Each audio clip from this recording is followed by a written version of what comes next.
আমার বান্দা রোজা রাখছে শুধুই আমার জন্য, আমি নিজেই তার প্রতিদান দেব। ডান কাদের ফেরেশতাকে যেন আল্লাহ বলে, ফেরেশতা পুরা রমজান আমার বান্দার নেকি তুমি লিখবা না, আমি লিখবো, আমি লিখবো, আমি দেব বান্দার। এজন্য বাপ, রমজানকে কেমনে কাটাবেন, রমজানের ফজিলত, রমজানের বৈশিষ্ট্য, রমজানের জন্য প্রস্তুতি মুমিনের আলাদা হওয়া উচিত।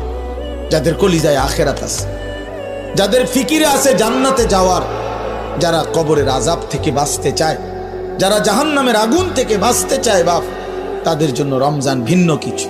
রমজান মানে আলাদা মাস, রমজান মানে আখিরাতের মাস, রমজান ফিকিরের মাস, মেহনতের মাস, রাত্রি জাগার মাস। রমজান মাসে দিনের বেলা রোজা রাখবে, রাত্রিবেলা রাত্রি জেগে তারাবি পড়বে। আল্লাহ তাআলা এমন ভাবে